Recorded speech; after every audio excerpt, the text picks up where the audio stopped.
Hello and welcome to your weekend podcast here on Four Lads Had a Dream. My name's Andrew and I'm joined tonight by two of my very favourite podders, Kenny and our newbie, Derek. We've already had Derek on the Q&A, but now he's playing with the big boys. So, yeah, because we're obviously really important. So we're going to obviously go through a disappointing result in Old Trafford as Rangers, despite showing some signs of promise and almost looking like we were going to nick a point there at the end, unfortunately losing 2-1 to Manchester United. Derek, I'm going to come to you first, mate. Obviously, we're aware of the level of competition. We know that this team have already probably overperformed some of our expectations in the Europa League, and this game was always going to be a big ask.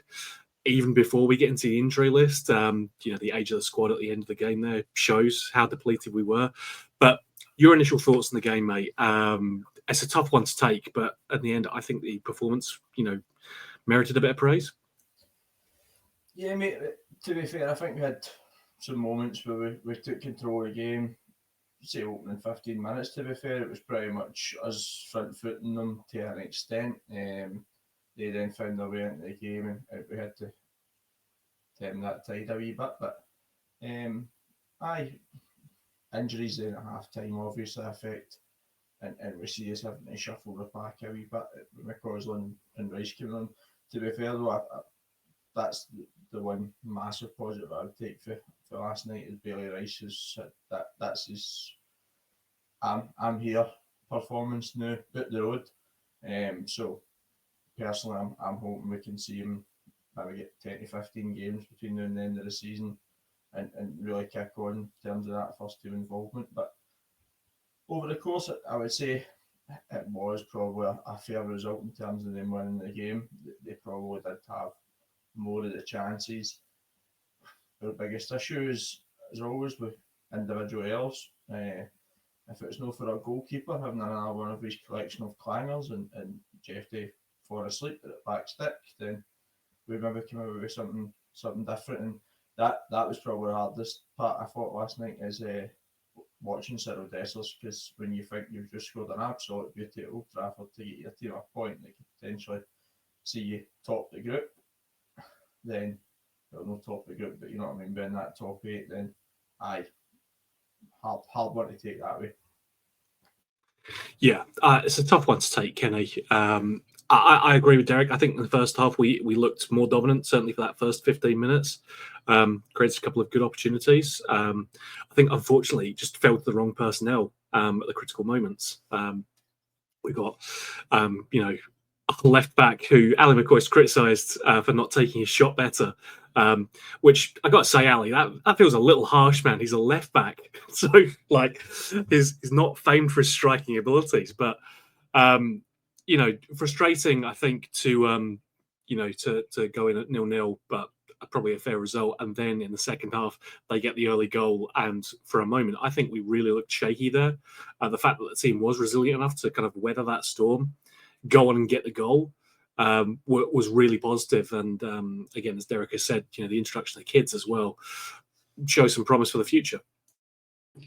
Yeah, the kids did very well. Listen, and what I like most about the second half in particular was we were under a cosh. It was, we were under siege. It was like the Alamo at times after they'd scored the first goal, and we held on. We kept our shape, and we just tried to restrict them as best we could. They've got better players than us. There's just no hiding from that. It's just the way it is. There's levels to this game, Andrew, and they've got better players. But I'll tell you what, we kind of did weather the storm in the second half. And in that last 15, 20 minutes, we gave as good as we got. And, when you look at as Derek says there, when you look at the goals we've lost, Jack Butland's just a clanger. It's horrific when you watch it. It reminded me of John Lukic way back in 1992, a game I was at and buckled when I seen it, put it that way, at the time. So I've no doubt the Man United fans would have been buckled at that as well. But it happens sometimes with a keeper, and I felt a little bit sorry for Butland because I actually thought over the piece he had a pretty decent game, but he'll be remembered for that, scoring a goal for his childhood team, the team he played for at the Stretford then.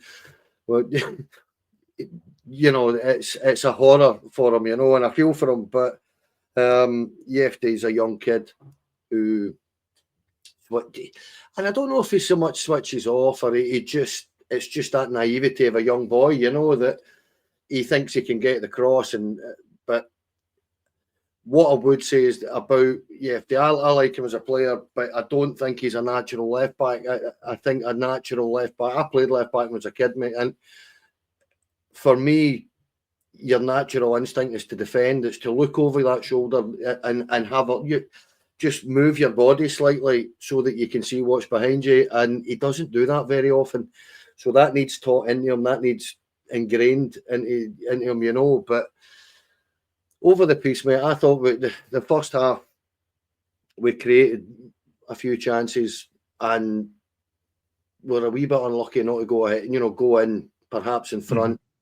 But I just felt a little bit deflated at the end. As Derek again has said there, that that Dessers goal was just an absolute dream goal. The touch is sublime, and you cannot hit that any better. He just rattles right through it, and it goes in the bottom corner. So it was a little bit disappointing. But over the piece, I totally agree with Derek, actually. I think the better team won on the night, but we gave a decent enough account of ourselves. But the boys, more than anything else, young Bailey Rice, I thought really did stand out of the kids that were on. Finlay Curtis did pretty well, tried his damnedest, and he was a little bit unlucky as well with a couple of things that didn't quite come off for him. So I'll say again, I'll agree with Derek. I'd like to see Bailey Rice in and about that first team squad from here to the end of the season. Connor Barron's going to be out for a couple of weeks, I think. That looked like ligaments in his knee, I think. So there's his opportunity. It's up to the young kid to go and grasp it, and he's definitely got the talent, Andrew. That's what I'd say. Mm-hmm. Yeah, I mean, to pick up on a couple of your points, Kenny, it was notable, one of the things the manager highlighted afterwards about Butland's performance, because obviously he gets asked about the goal. He made the point, Butland's pulled off a couple of really good saves to keep us in that game as well. And I don't think you can discount that. I mean, obviously, never great to concede an own goal, especially one that's, a shocker like that. But equally, he's contributing to keeping us in the game as well. Cyril Dessers, by the way, for any scouts listening in, he does that kind of stuff every week.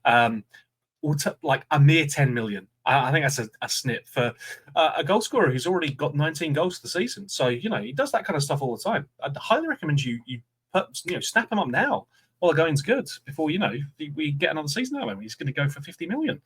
Get him now, definitely.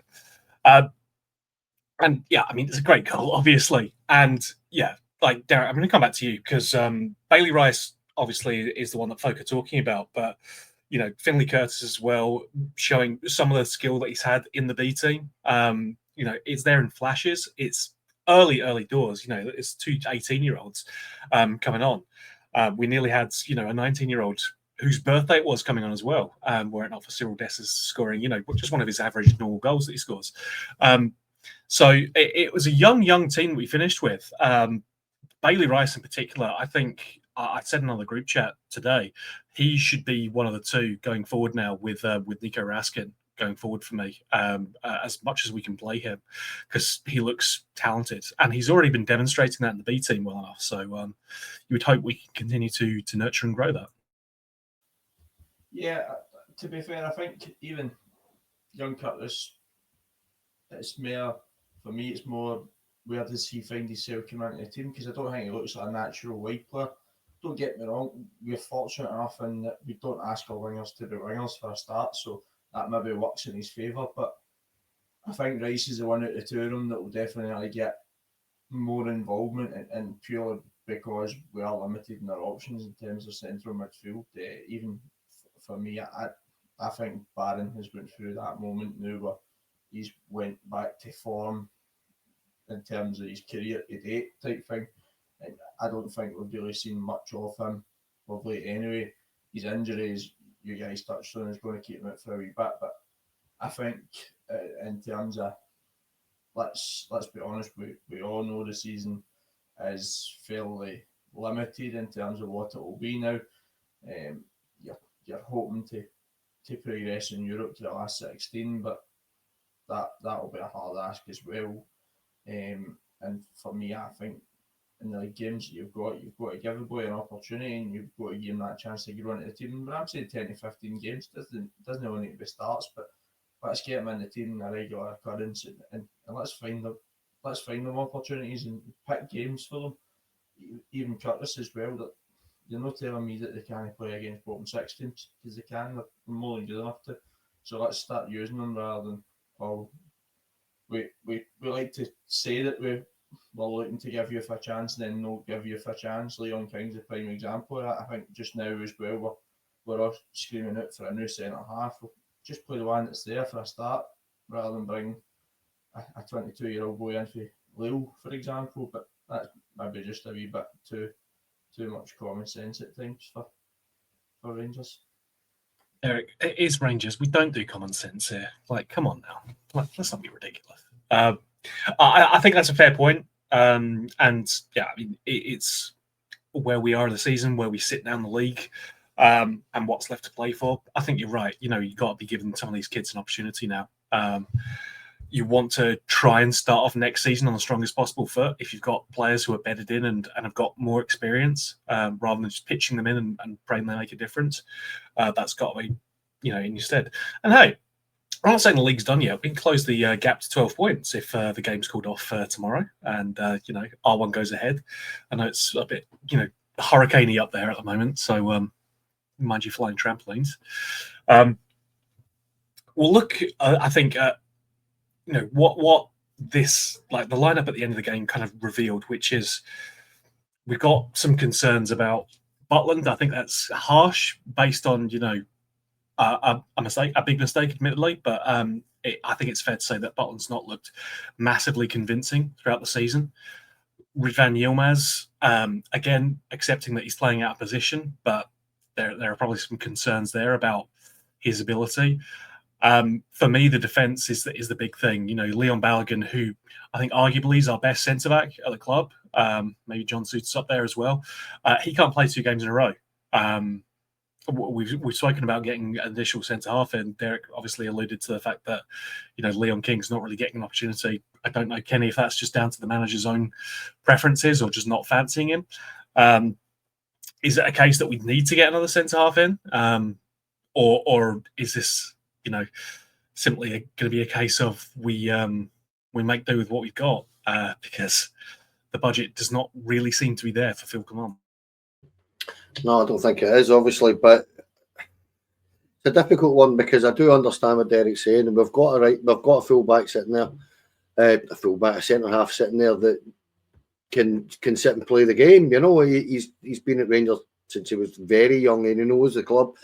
But I do get that feeling, Andrew, that you've alluded to there, that I don't think Philip Clement rates him at all. And I think if he'd rated him at all with the situation we've had over the last year, where centre-half's been injured all the time, he'd have had much more of a chance. So I can't see him getting much of a chance. And I don't know if that's anything to do with just perhaps trying to get him offloaded. I don't know. I've got a feeling it is.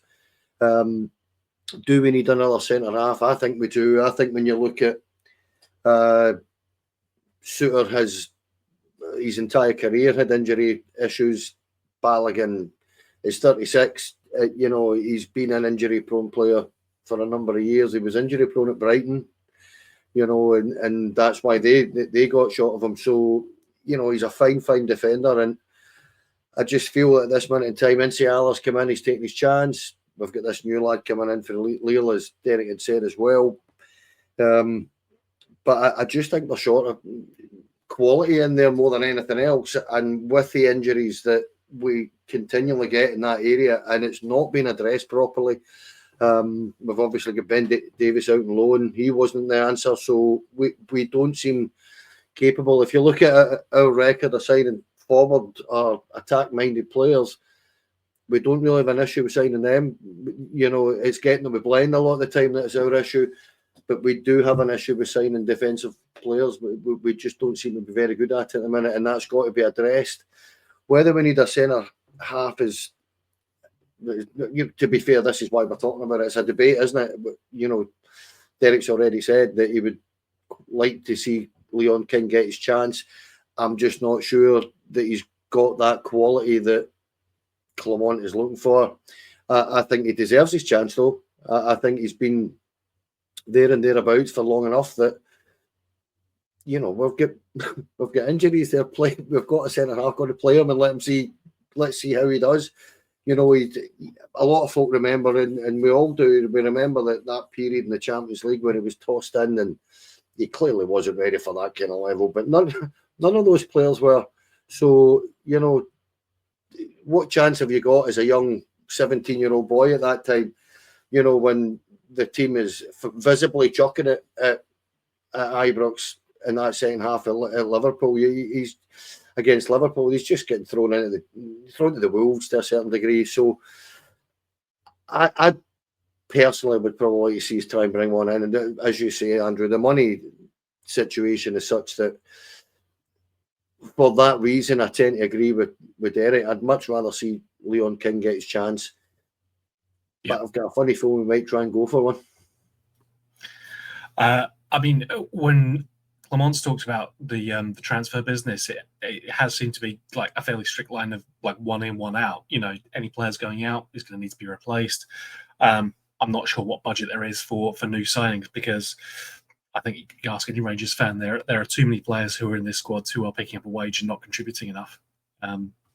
So that is an issue. I think one point I wanted to come to you on, Derek, is we did see another player playing at centre-half who hasn't really played there much before, in James Tavernier.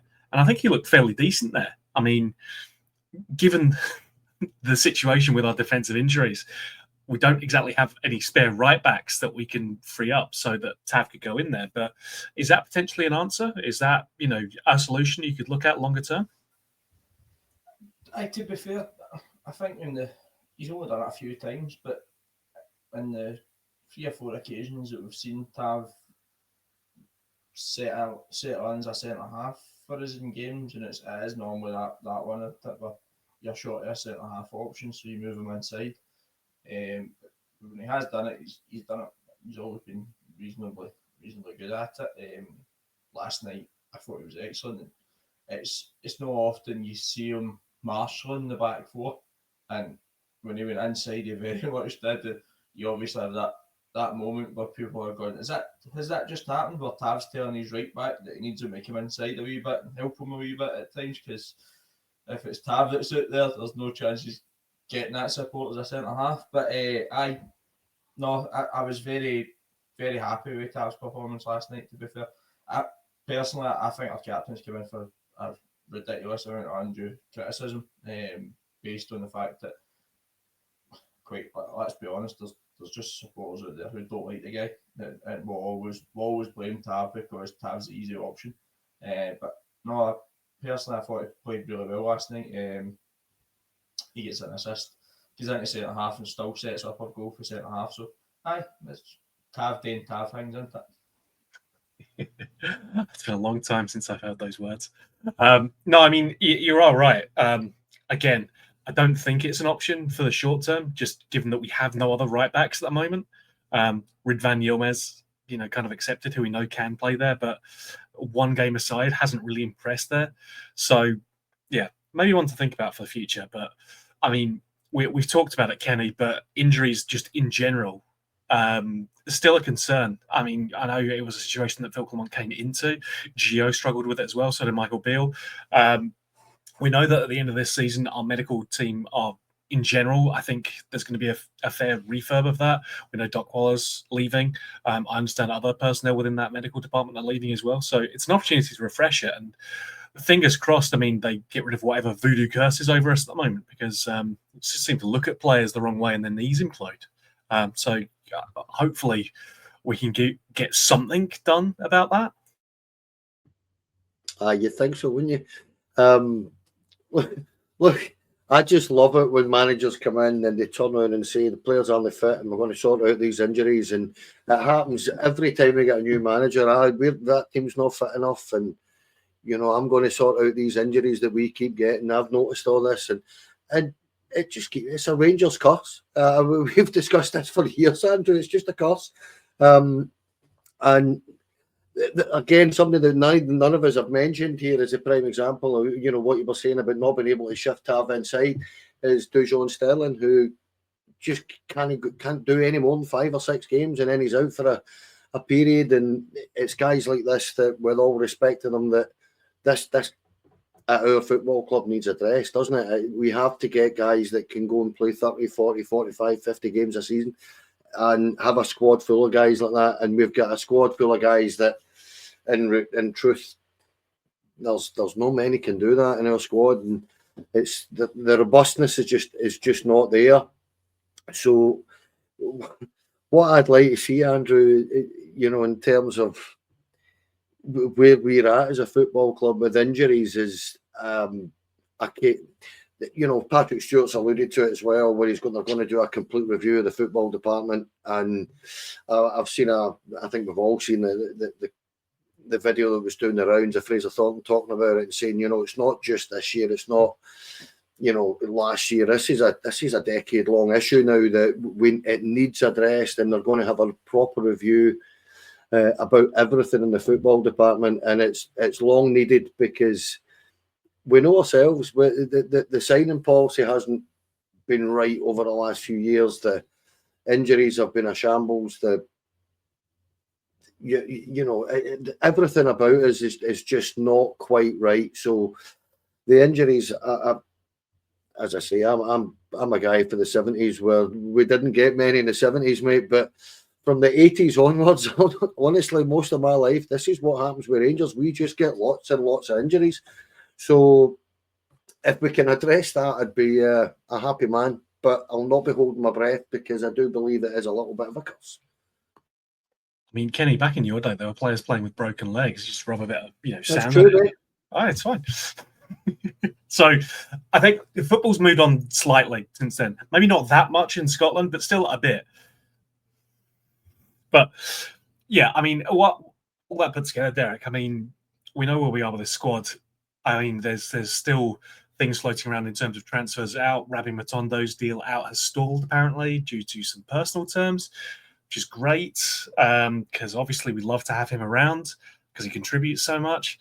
But we have, as I said, we have so many of these players who aren't contributing enough. And I know this feels like something we've said every transfer window for like the past 5 transfer windows, but it's like, if we just shift out some of this deadwood and get in some of these players who can contribute, then we'll be in a good place.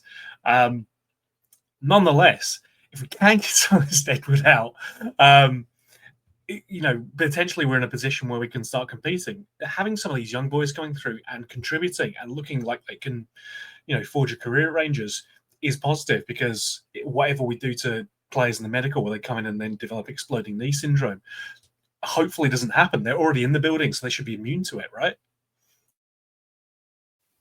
Aye, well, you would hope so, mate. But to be fair, I think the biggest issue we've always got is we just don't seem to be capable of marketing our players in the right way. So a lot of times we get players who, to be fair, that's been a signing policy, hasn't it? It's always somebody that, oh, he used to do this, and you're going to be a club that brings him back to greatness. And Rabbi Matondo is a prime example of that.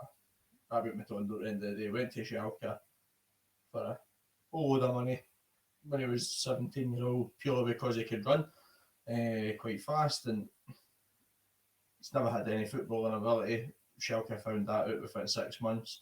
He then went on loan here, there, and everywhere, and he ended up at us for £2 million, purely because Ross Wilson went, he'll do me. So, I think the biggest issue is that moving on to Deadwood in terms of how we do it as a club. Even take the hits on. I think that was clearly what they were looking to do. Matondo himself seems to have stalled it by going, no, I want my bonuses to be X, Y, and Z. Aye, very good. Just take what you're getting. You're on 27 grand a week. Keep your head down and shut up.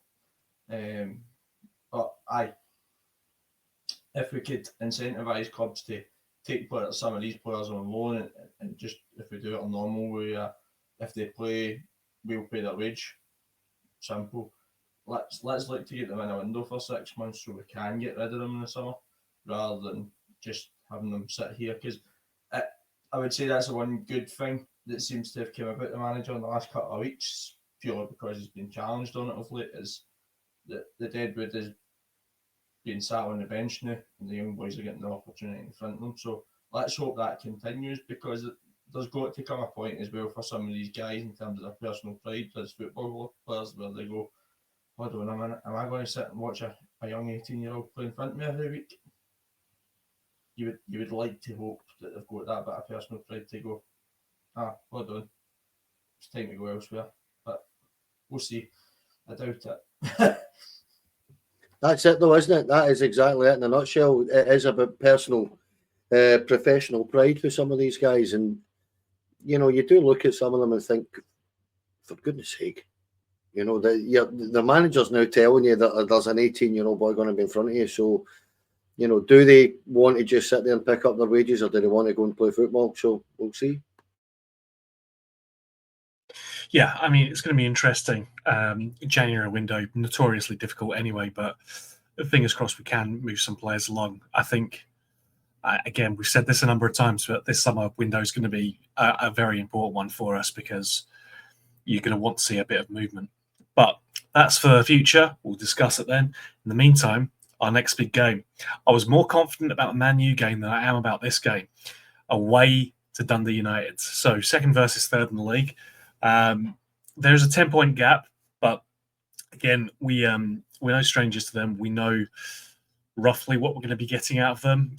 It's probably not going to be a classic, not one of your 5 stars. This is going to be a bit more of a brawl, you'd say, Kenny. I think it's unlikely to be free-flowing fancy football. But equally, if we need to start seeing some progression, these are exactly the type of games we need to be winning. We know that our away form has not been good enough, but this would be something good. And again, as ever, if our players can take some of the form that they show in Europe and do it in Scotland away from Ibrox, I mean, the sky's the limit at that point, right?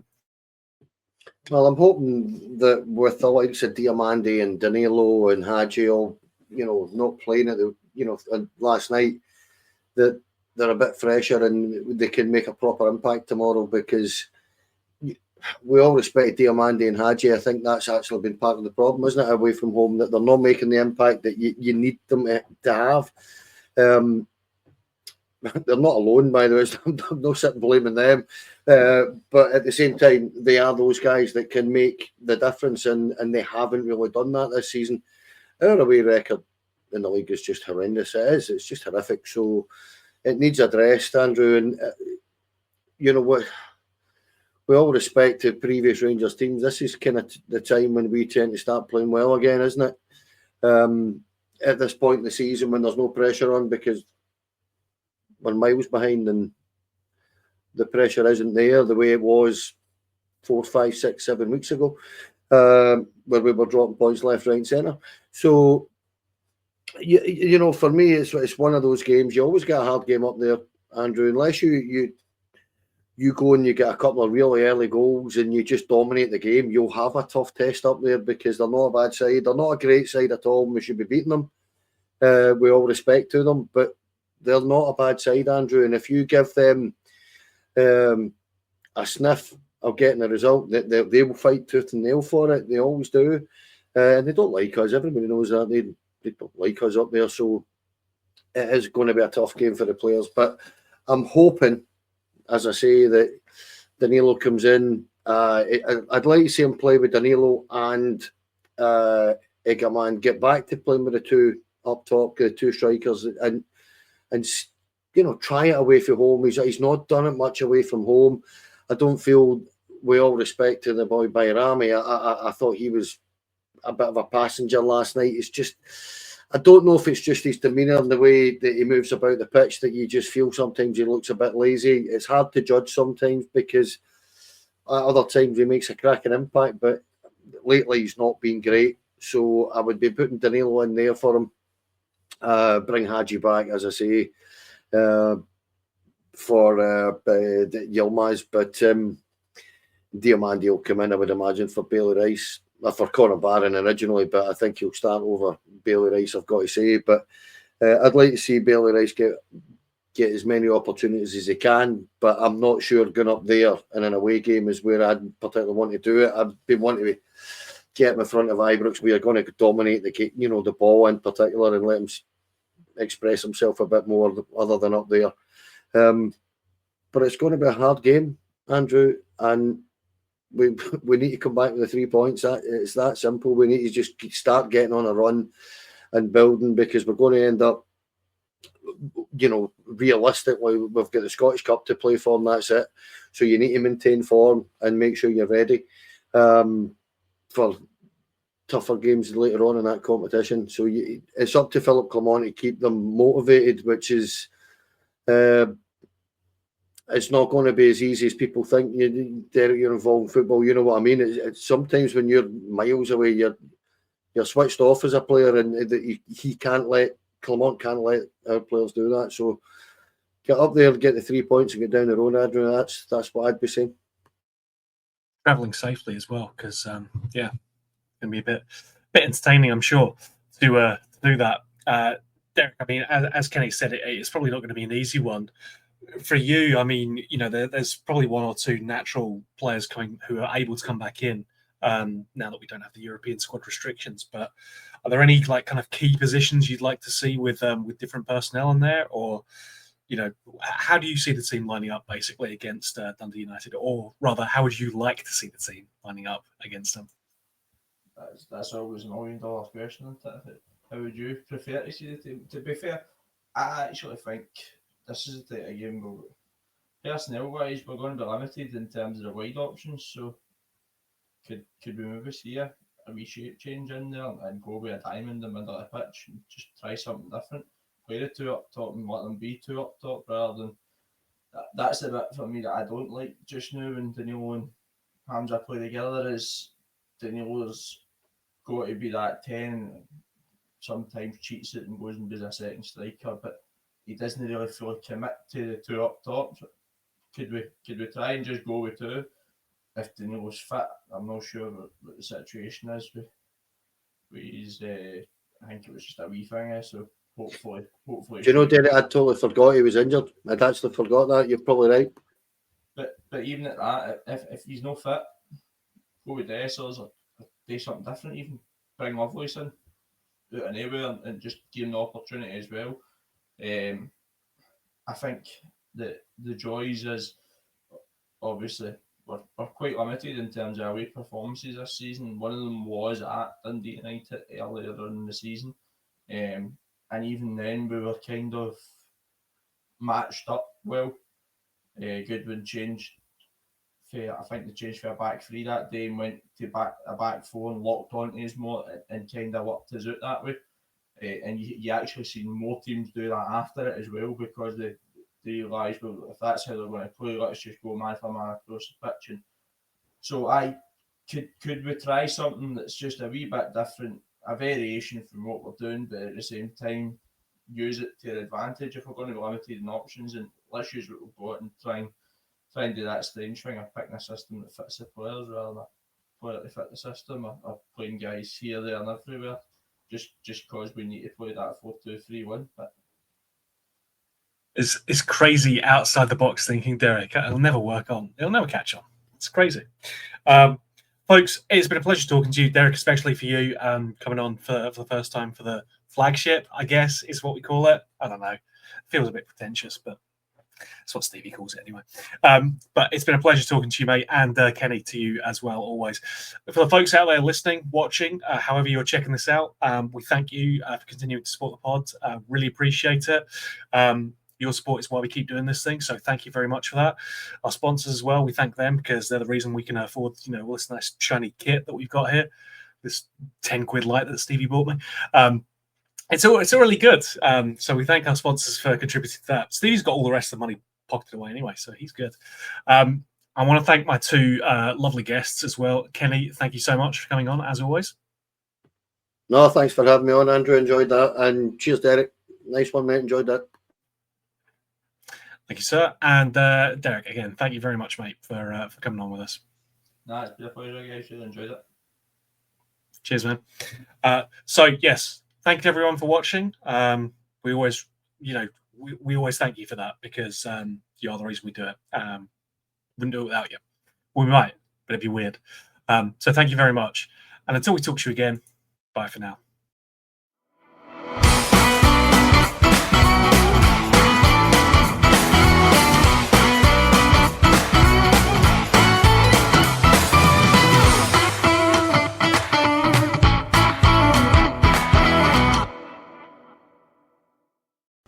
Four Lads podcast is sponsored by Rhino Express, Clyde Joinery, Athol Industrial Solutions Limited, and CSD Air Conditioning, along with Art of Gold. Thank you for listening or watching the podcast. We hope you enjoyed the show.